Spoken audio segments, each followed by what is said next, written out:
And hello, Joy Brooks with Email and Coffee. I'm talking with Chris Kenny today, who was introduced to me by a friend who's been introducing me to very interesting people. So we're going to have an interesting conversation today with regard to take it away, Chris. All right, Joy, well, thank you for having me. It's great to be here. So I am a recovering attorney. Not quite sure what step I'm in, but I've passed the bar exam in Illinois, Missouri, and New Mexico, which is where I reside now. I live in New Mexico. I have done a number of things in my career in addition to practicing law. I have run and sold a family business. I started an HR company.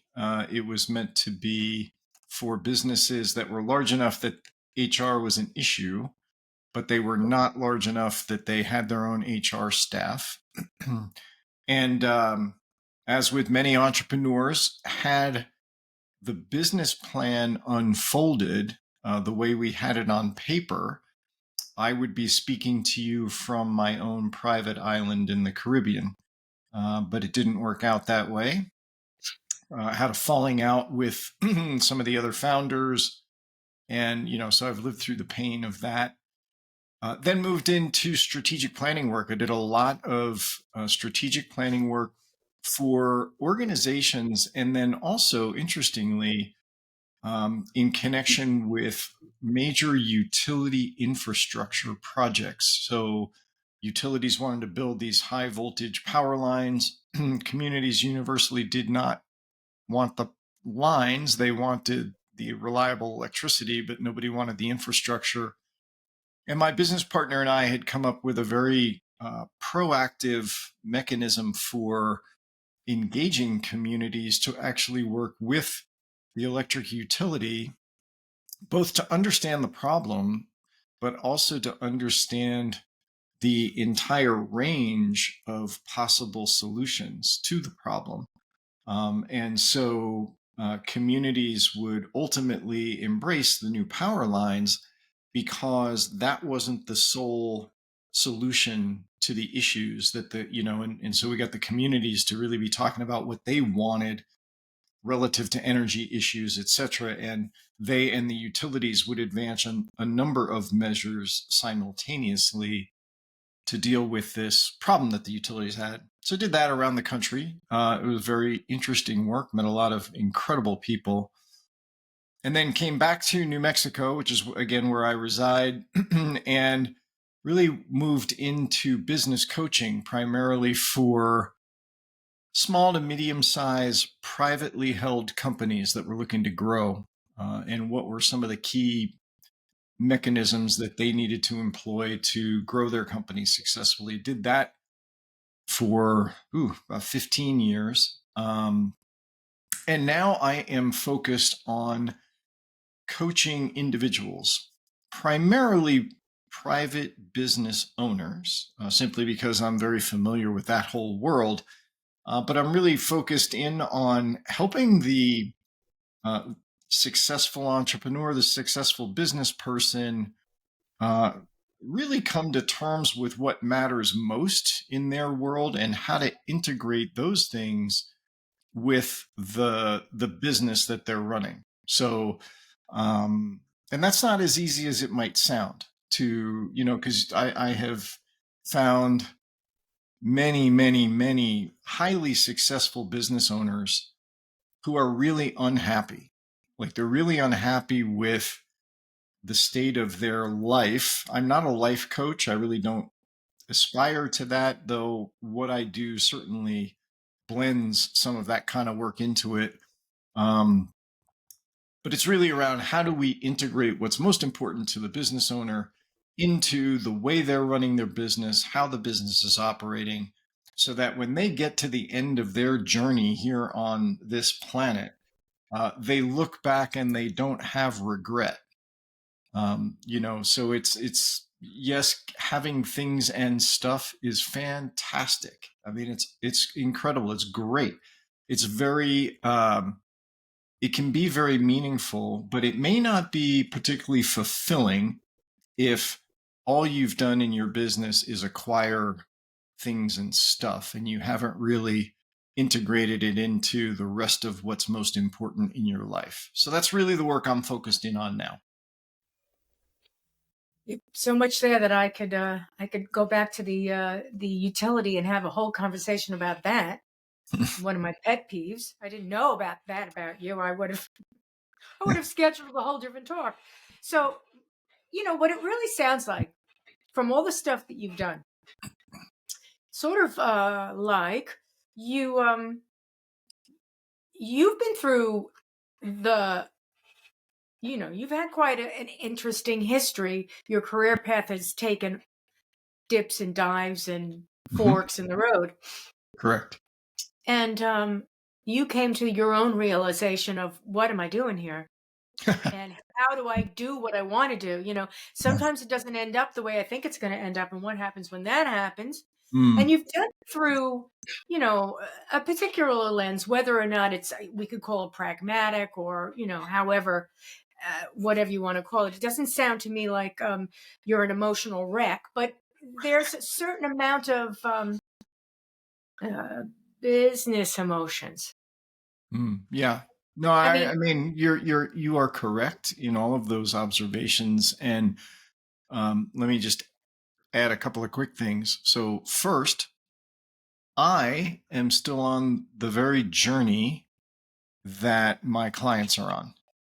mm, This whole notion of integrating what is most important in my own life and navigating the successes and the lessons learned along that way is still a daily thing for me. Um, and so part of but I have learned some things along the way. I think you're right. I mean, there are some ahas that have occurred to me, whatever. And the position I find myself in now actually is, how can I use the lessons that I have learned along my career journey, the highs, the lows, the questioning, um, to help other people? 'Cause that's really what I want to do. I want to take sort of the benefit, give them the benefit, not so much the benefit of my wisdom. I think the nature of the work I do is much more geared towards asking questions than it is to. I don't like dispensing advice. I don't want to do that. Sometimes it may be necessary when somebody's really not seeing something. I might, push a little harder. But frankly, everybody's journey is unique to them. What matters to Joy is not necessarily the same thing that matters to Chris. And so the only way I'm going to be useful to you is by getting to know you, who you are, what drives you, what's important to you, and then take a look at where are those things showing up consistently well in your life and in your work, and where are those things not showing up, and the angst it's causing. And by asking you questions, we examine it together so that you decide what your next step needs to be. mm. What kind of questions? Well, there are many.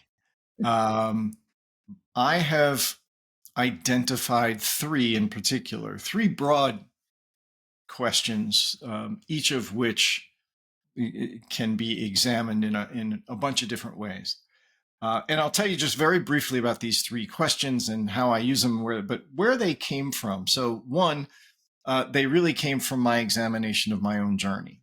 That's number one. I was sort of questioning, what the heck was I doing? What really matters, etc. And for some reason, I went back and I looked at a book that I had read in high school.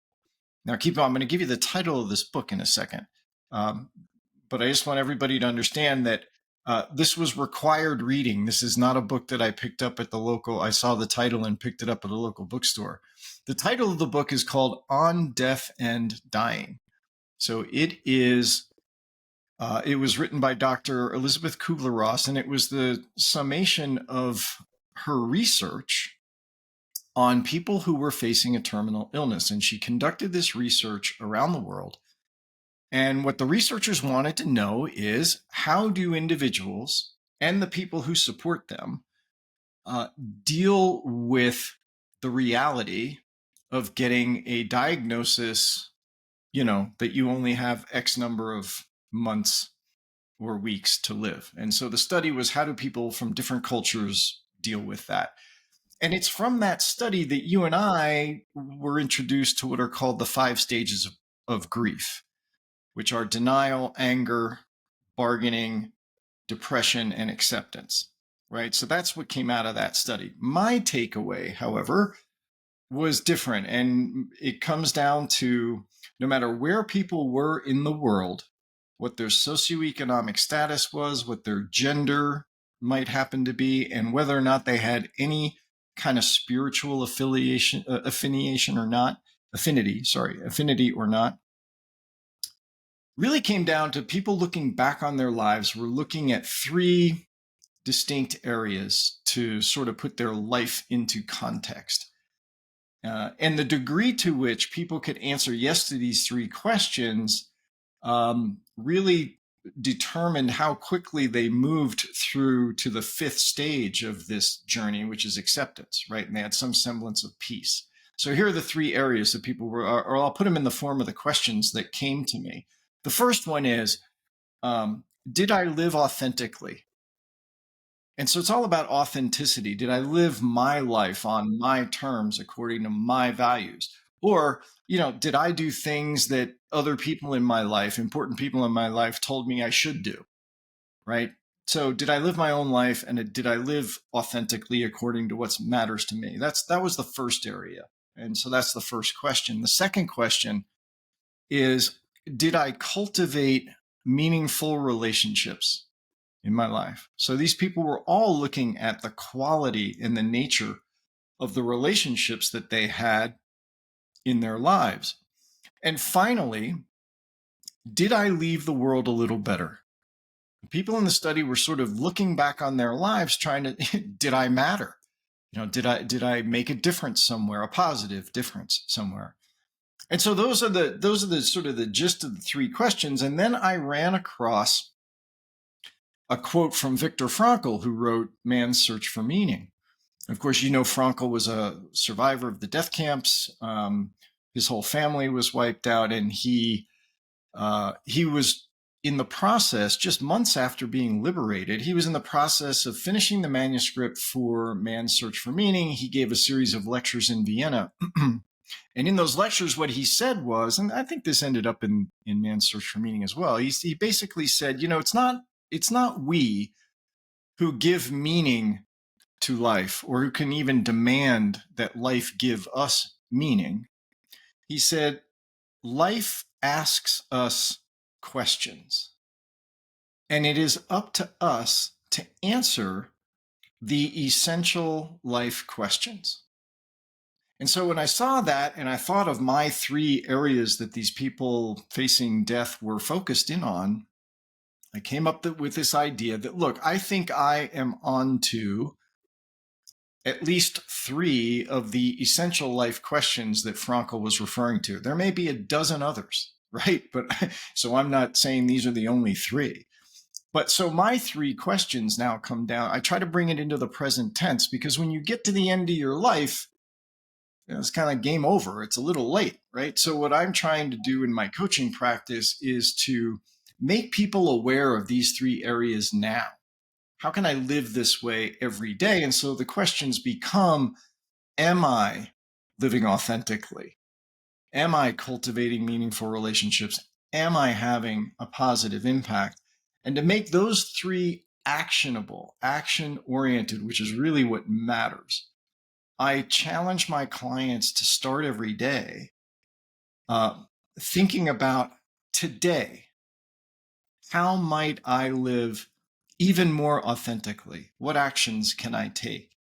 Today, how can I cultivate relationships that really matter to me? And today, what can I do to make the world just a little bit better by virtue of me being here? And so it's around living intentionally Mm. around those three areas every day.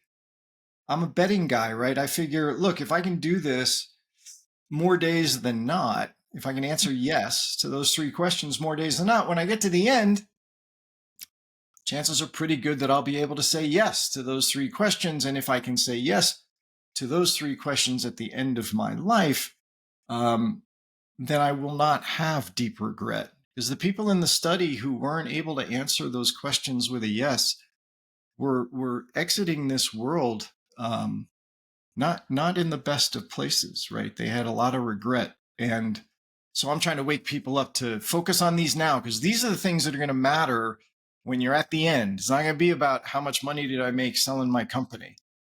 It's going to be about these three areas. So there you have those are the three broad questions that I kind of work inside of, but there's a whole lot you can unpack inside each one of those. It sort of shelves the old concept of, get a job and make money and have a family. It shelves the concept of, the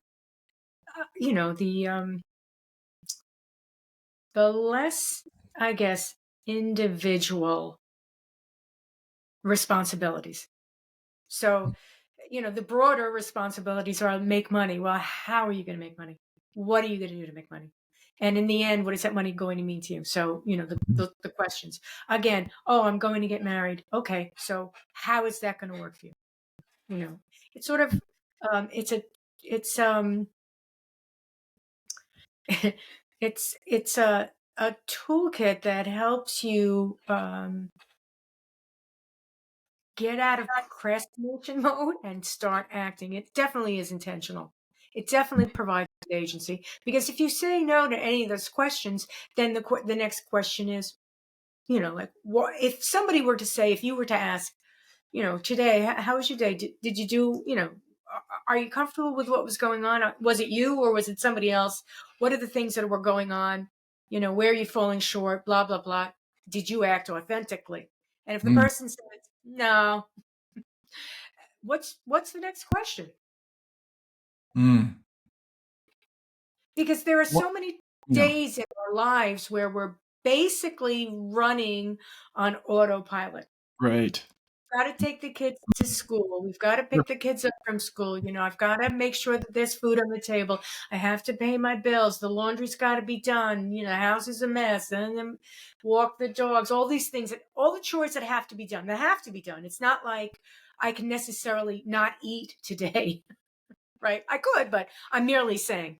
So after all those things are done, we're exhausted. And did I feel authentic? I didn't do one darn thing for myself, or I didn't do any creative thing today. It Yeah. was just a basic motion of get up, get it done, and Mm. it's 10 o'clock at night. That's a great observation because that happens so much. And look, has it ever happened to me? Yeah. Yeah, which is why I sort of went on this journey and discovered some of these things. Does it ever happen to me now? You betcha. Sure does. Um, so, so it's a great observation, Joy. And there are a couple of things that I would bring to a client's attention around that. So first is, um, the first question, the authenticity question, really is the most important. And the reason it is because if you are authentic, then you can have an authentic relationship with another person, right? And that gets you to the cultivating meaningful relationships. If all of your relationships are superficial, right, that is not life affirming. It's you're playing a game, and so does the other person, really. So authenticity is really important. And frankly, if you are authentic and if you're able to cultivate meaningful relationships in your life, it's almost impossible for you to not have a positive impact in the world, right? So that's the reason why the questions are ordered the way they are. But back to your example, um, two things that I would probably invite somebody to think about in that case is one, who are you really? Like, who is Joy? I can know things about you. Like you're female, you live in the New York City area, you have a podcast, you like dogs, on and on and on. There are a lot of things that I can know about you. Um, but to make the leap to presume that I then therefore know you and who you are, that's a chasm that I don't purport to leap over. The only person who truly knows you is you, because you're the only one in there. Your listeners to this podcast may appreciate where some of that line of thinking comes from. There's a guy named Michael Singer whose approach to life I have found to be very impactful. He's written a number of books, The Untethered Soul and Living Untethered, etc. And what he's really driving at in his conversations, and I think I'm not a spiritual leader, by the way, by any stretch, but I think most spiritual literature and influential thinkers in the spiritual space are really driving at this question, who are you really?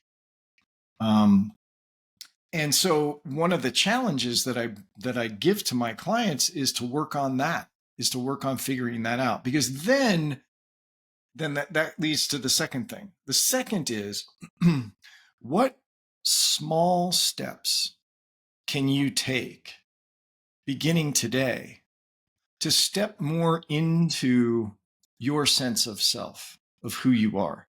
Doesn't mean you don't do the laundry or walk the dogs or take the kids to school. Those things are, but none of those things defines who you are either, right? You are not limited to that.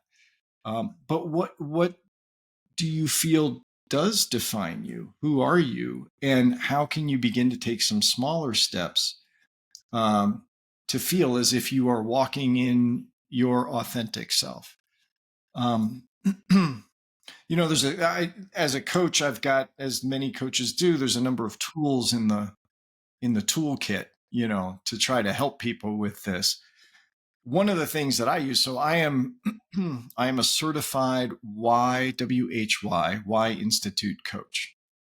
What does that mean? Well, there's an instrument that a colleague of mine developed that helps people be able to articulate their why, their how, and their what, the three components of what Simon Sinek referred to as the golden circle. And you can get these three things in under 10 minutes. Now, your why, how, and what does not define you any more than being a woman in the New York City area who likes dogs, etc., defines you. No, it doesn't define you. What it does do, however, is it enables you to articulate very quickly and succinctly some of the things that really drive you, some of the things that are really important to you. And so it gets a little bit closer toward helping you understand yourself in a way that most other instruments out there, DISC and Myers-Briggs and all these others, which are all fine. I'm not poo-pooing them. But those are more behavioral oriented. What can we expect behaviorally from joy? This why thing sort of articulates a bit more about what really motivates you, what drives you, what makes you you. And so I'll stop there. I'm just, there are some ways to help people begin to get clear on who they really are, so that they can then identify the small steps that they can begin to take to step into that authenticity on a daily basis. What I was thinking when you were talking was that sometimes are you your authentic self? Maybe the answer is you're a caretaker, and it doesn't get too complicated after that. It really means that, you know what? For the past 20 years, I've been taking care of my husband, my kids, the Mhm. house. I'm a caretaker, I take care of stuff. And then it can simply broaden out. I mean, it sounds somewhat pathetic, perhaps, to some people. Um, but it's an argument that I've not necessarily an argument, but it's a statement or a belief that I've had about women who are my mother's generation, who were predominantly mothers, Mhm. Mhm. who had no careers. Mhm. And the next generation, my generation, said, well, I'm not going to be like that. I'm going to have a career. I'm going, um, my mother had a very full life, and being a mother, being a caretaker, there's a lot in that toolkit that um, transfers out, Mhm. right? And I think knowing that, first of all, that this is the stage that I'm in, I'm caretaking. Perhaps when the kids all get out of, high school and they go to college, there's going to be a change. Yeah. And I'm going to take all those caretaking skills and turn them into something else, in which case I'll still be a caretaker because I'm still interested in taking care of things. But Mhm. maybe I'll be a manager. Maybe I'll be, a salesperson. Maybe I'll just work in a cafe and make the damn best coffee that there is on the block. I mean, there are any number of things that can happen after that point. I think when you say authentic, I think that people should really not take that. I mean, they don't necessarily need to say, well, I'm a big XYZ person. It's very simple. The I answer think could be very simple. yes, and I think that one of the challenges that faces most of us, I would say probably particularly in the Western cultures, but I'm not well versed enough in Eastern cultures to say that this is a West versus East thing. But certainly in Western culture, it has become part of our culture to define individuals based on what they do, the role that they have. And and it's one thing for someone else to try to put you, Joy, in a box, right? You're a whatever, you're a coach, you're what I mean, but of your mother's generation, okay, you're a homemaker, you're a mother, blah, blah, blah, right? The problem occurs, and it's happened to me for sure, is when you take that role to be the definition of who you are. Mhm. Because I think each of us knows deep down, right, that, who I am is so vastly beyond and different from being a coach to people. Being a coach to people is what I do. It's one way. It's one way in which my authentic self, the person who's in here, chooses to express some gifts and talents that I've been given and that I've cultivated, right? It's one of the ways that I can give back to the world.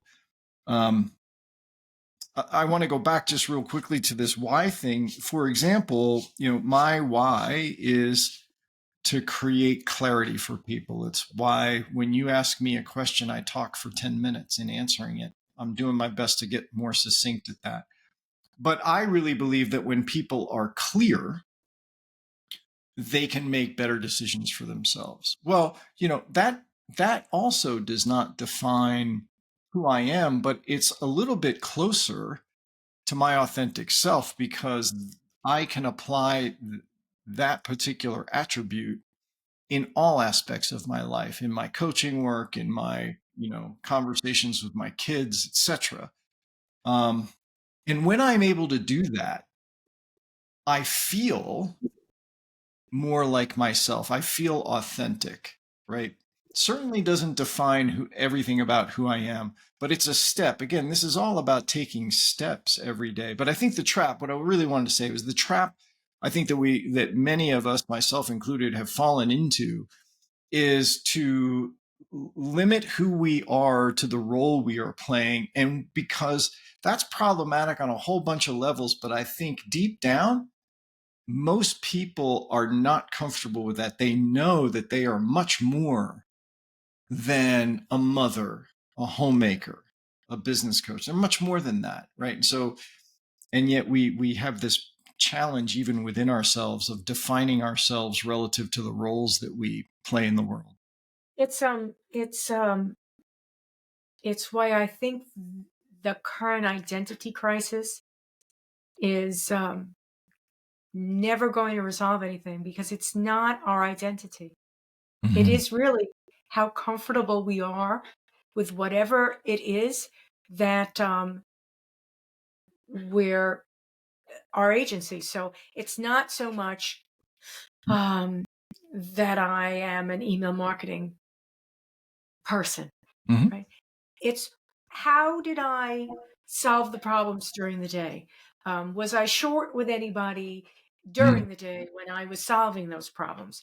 Did I get to my deadline? Do I feel good about, did I solve the problem? No. Do I feel good about how I went about looking for the solution? Yes. I mean, all of these things make me authentic. It's not, my identity is not email marketing. It's what I do. There you go. It's There you what go. I do. That's a huge difference. And at the end of the day, I could be a slash and burn email marketer, or I could be a thoughtful, um, you know, coaching, um, and it's all of those. It's all of those things that create um, comfort at the end of the day when you close your eyes and you think, why do I feel anxious, awful, exhausted, whatever it is, right? Why do I Mm-hmm. feel this way? It's because it's sort of like we're playing back everything that we've done. Yes. And it either doesn't feel right, or it feels just right, or there's something you still need to say. Um, and every day we get another chance.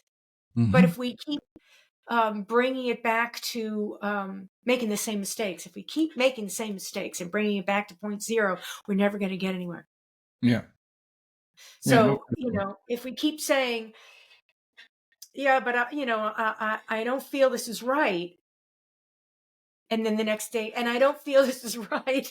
And the next day, you're never going to be able to ask the question, well, what is it that you feel? What's not right? Yeah. And I guess that takes us to the next question.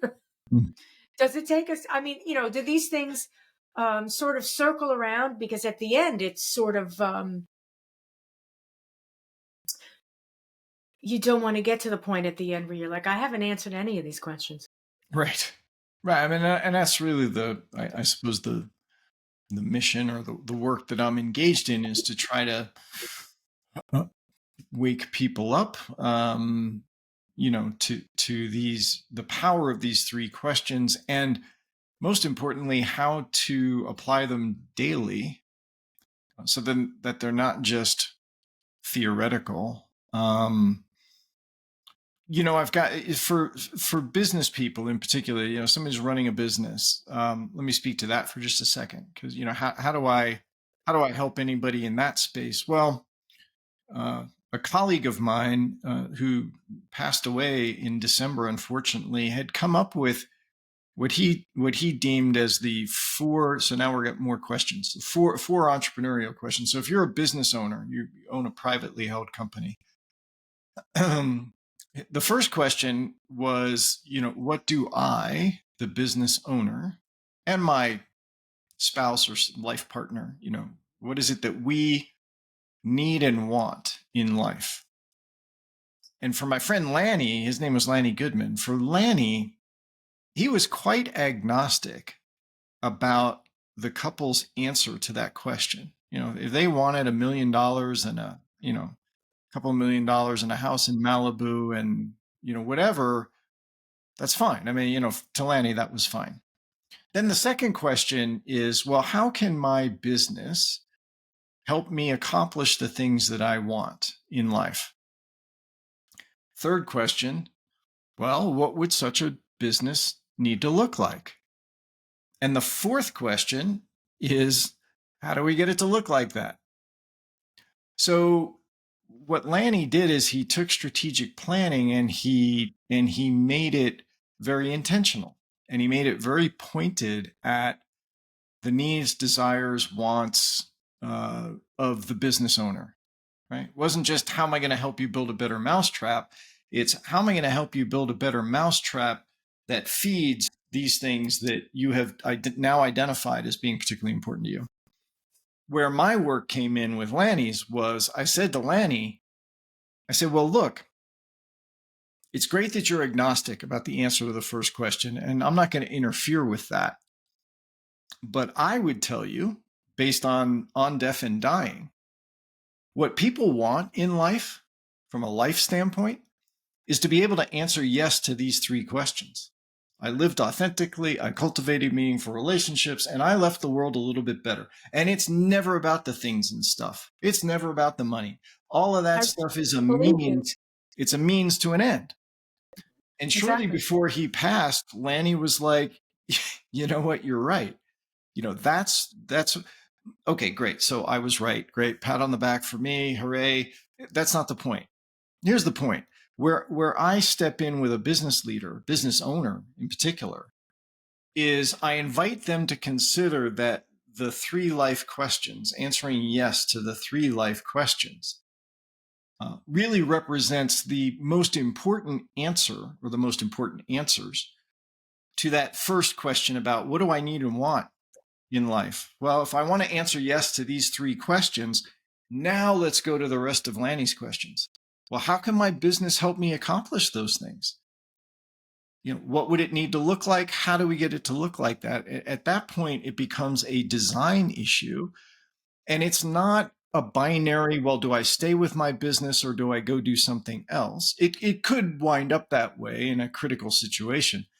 But in 99% of the cases, there's something going on inside the business that is not enabling the business owner to be able to answer yes to the three life questions.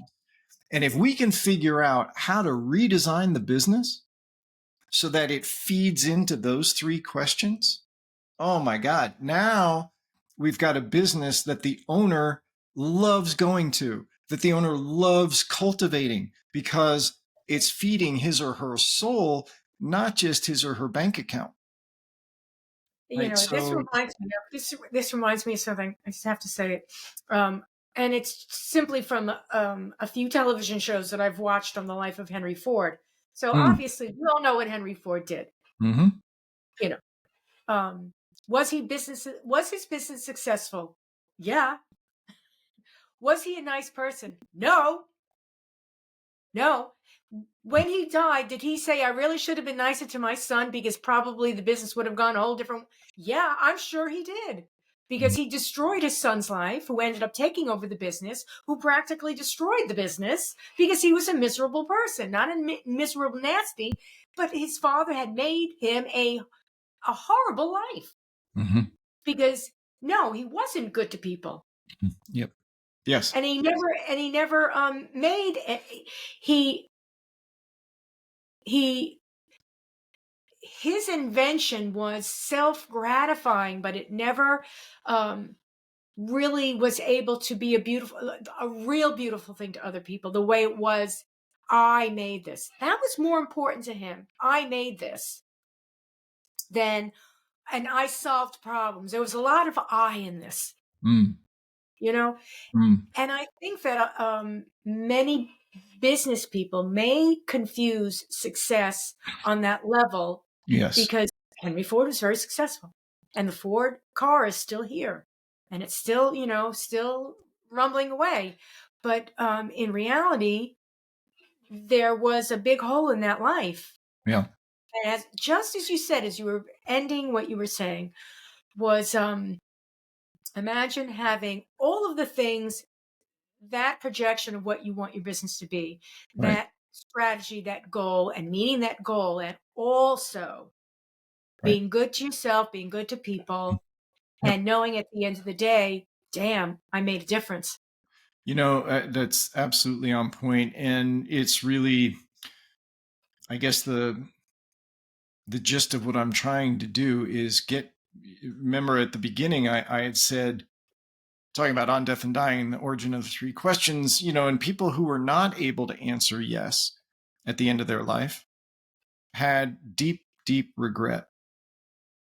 And what I hope to do is to help at least a few people who are successful already, they have the things and stuff, um, live a life of joy and fulfillment and satisfaction, um, and not wind up with regret, because it's never about the things and stuff. And unfortunately, certainly in our culture, and maybe it's being writ exceptionally large presently in the United States, um, we hold people up on pedestals who have acquired a bunch of things and stuff. And we say, well, that person is a role model. That person is what success is. Mm, I don't know. I've never crossed over to the other side. I have not personally faced a terminal illness. All I can tell you is, my read of a study of people around the world, different cultures, different genders, different socioeconomic status. The three things that are going to matter are about being authentic, cultivating meaningful relationships, having a positive impact. And if you own a business, how can your business help you do those things? Because if your business can help you do those things, that's a success. And I can virtually guarantee you that a business that does those things consistently, yeah, the table stakes are, you need to know what you're doing inside your company. I mean, that's like, but the businesses that focus on answering these three questions, I believe, will provide way more financial things and stuff than the owner could even imagine.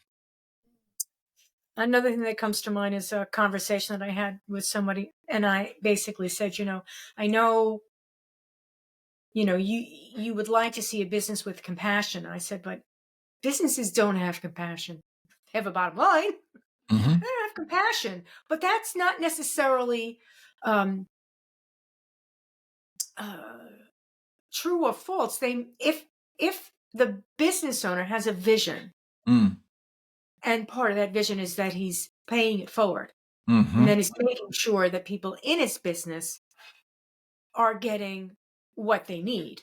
Mm-hmm. Um, so he's having those relationships with his people. Mm-hmm. Um, you can't have a business if all you're driving is the bottom line. Right. You'll be successful. Again, the Ford Motor Company will be alive in 100 years. But you know, as as those um, as those Fords come off the line, your job, and you go home, the Ford, okay, the Ford is being driven by somebody. Isn't that fabulous? Somebody paid money for it. That's great. Yes. How do you go to bed at night? Mm-hmm. So there's two different things going on. The business is successful.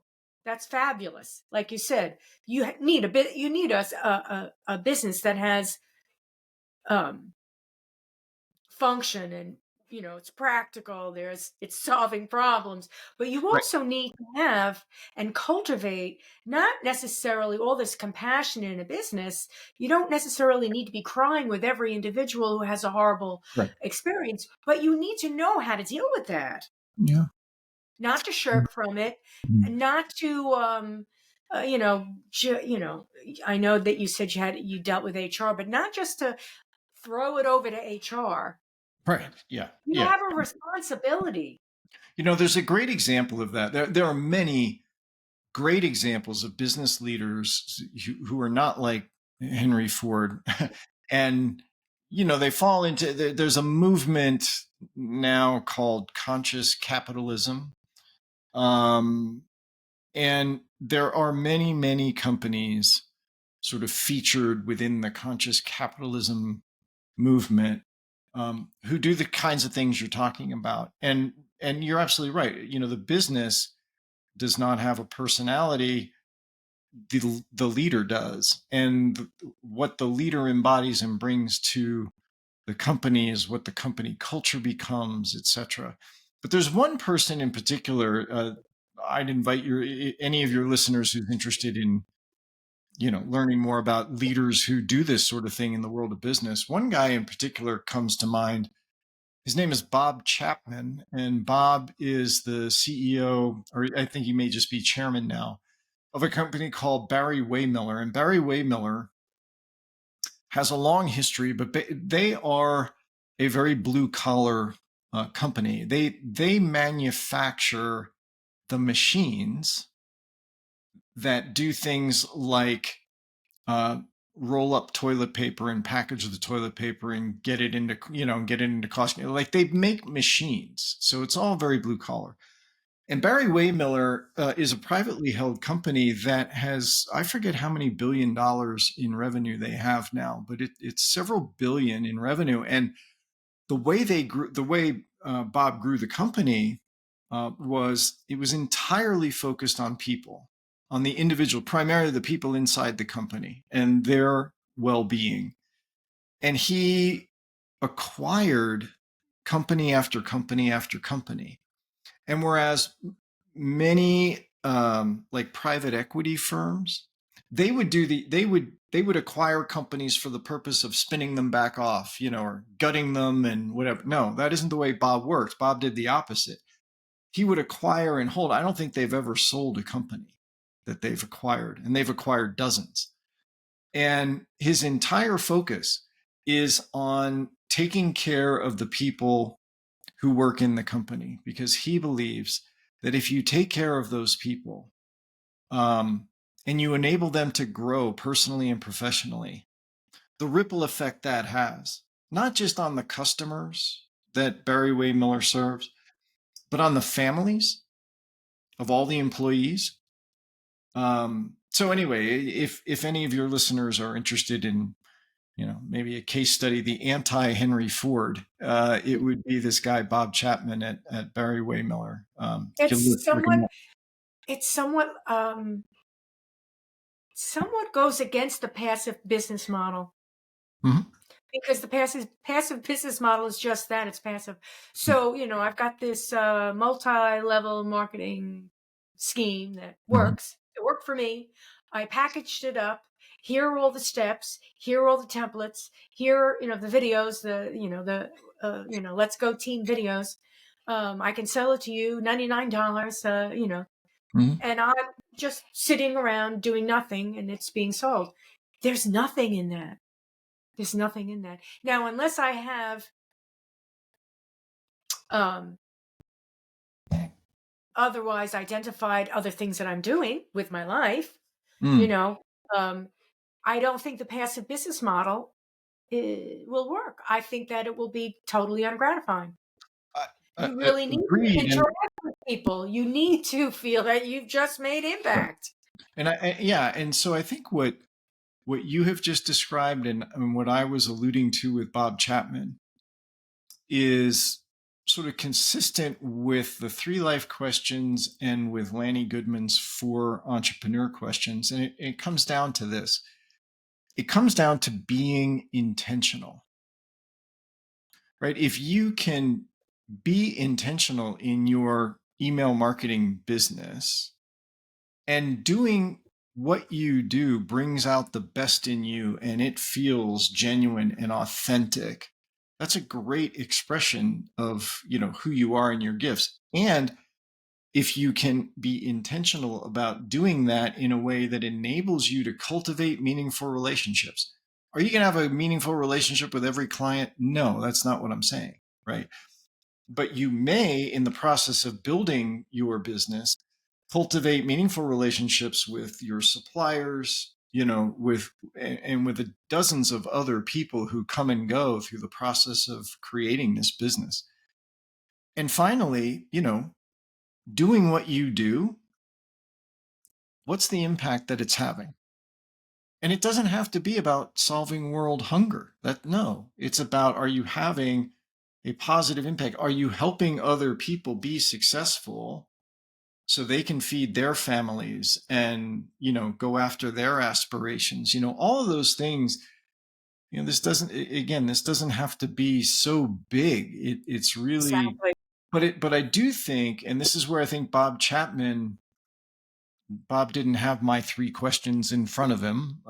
And however, what Bob was doing was he was being very intentional about running his business in a manner that would support, promote, and make the lives of other people better. That's the reason he decided not to acquire these companies, strip them, and sell them for his own selfish, profit motive. No, he had a different intention.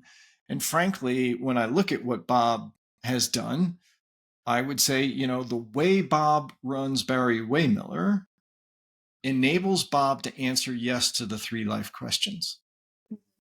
He may not frame it that way, and again, my three questions, I talked about Frankl and the essential life questions. I repeat, I'm not, I don't have such an ego that I believe that my three questions are the only three essential life questions that Frankl was referencing. No, but I do feel after reading On Death and Dying that these are at least three of the essential questions. And so let's be intentional today about living our lives or building our business in a manner that enables us to answer yes to these things every day or many more days than not. It Because at the makes us end of our very life, that's what we're going responsible. to care about. It makes us responsible, and I think that's pretty much very important. Yeah. Because needless to say, nobody wants to be the one to make the decision. Nobody wants to be the one, that is impacting everyone all the time. Some people enjoy it, some people don't, but most of the time we just want to sit back, have a cup of coffee, and just like leave me alone. And that's okay. That's all right. But the point is, you cannot live a life like that. Hmm. You have to take on some responsibilities. Sure. And if your entire life is meant to be a hermit, okay, Mhm. right? Most of us are not. Right. And it's somewhat, how do I say it? For people, for people today, it's very difficult to be, they try to get their identity straight. They may uh, mess up with responsibility, and I think that's, everyone feels that they need to be an individual, that they need to be who they are. Yep. And that's almost oversimplistic, because who I am to some extent may change in 10 years, because I may no longer want to do that anymore. Yeah. So I may be a swimming coach, and therefore I'm in high school, I'm with kids every day, I'm a swimming coach, and I'm teaching them. And at some point in time, like, I've had it with swimming coaching. I'm not doing that anymore. Well, you're losing your identity? No. No. The same thing with, I'm I like to get my hair done, and I like to get my nails done, and I like to wear, high heel shoes, and I like nice clothes. That may go on for your entire life, but at some point in time, that may not. You Mhm. may change, in which Correct. case your identity hasn't changed. Well, there you go. I It's, mean, so yes. your intentions have changed. It's almost like, why did I think that nail polish was so important in my life? Right. Yes. Yeah. Your You come to preferences a conclusion. change, totally. Yeah. Your roles change, your preferences change. Who you are does not change. It's interesting, the examination that, again, all these spiritual leaders say is who is the one who is deciding to make the change? Who is that? Who is Right. that? Because that's Sometimes it's always not you. that's Sometimes it always isn't been you. there. It's always been there. Right. Been there. It's the same you that was there when you were 5 and you wanted to be the star actress in the school play. It's the same you that's inside you now that it has worn fancy clothes and driven fancy cars and says, I no longer need that. Well, the I that's sort of making that decision hasn't changed at all. Your preferences may have changed and your role may change. And this is the danger that we talked about earlier when you begin to equate all of the things that people say about you, including the role that you have, when you equate that with who you are as your most authentic self, that's where trouble begins, because I think deep down you know that that's not really true. Hmm. So, It is definitely the 21st century paradox, mhm.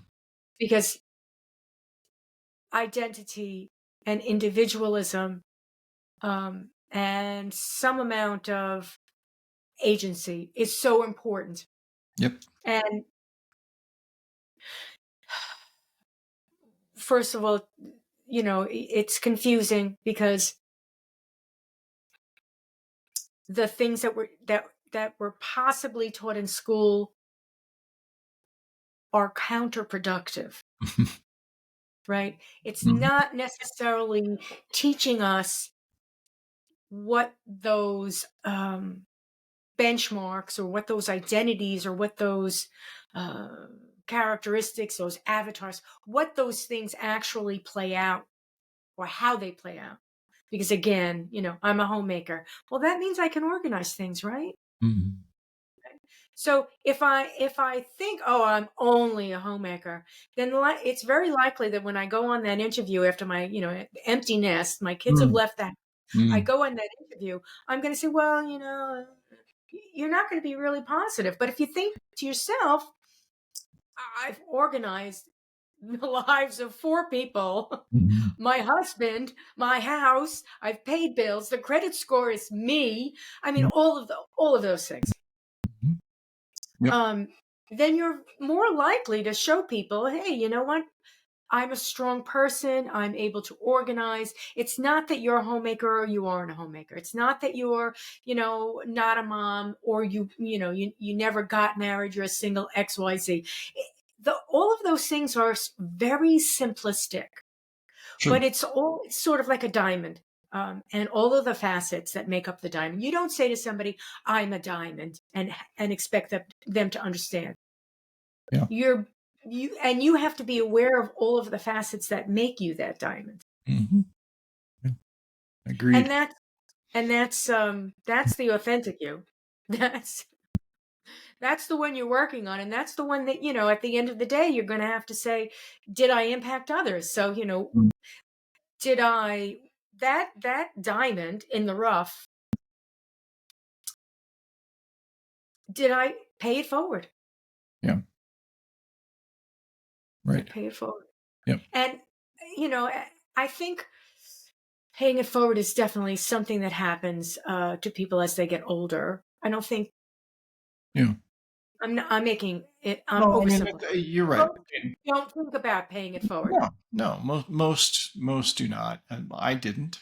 I should only speak for myself, but I think generally speaking, you're correct. I mean, and look, and my purpose here with you, with the work I'm doing, is again trying to get people to live more intentionally around these 3 areas that are going to matter at the end.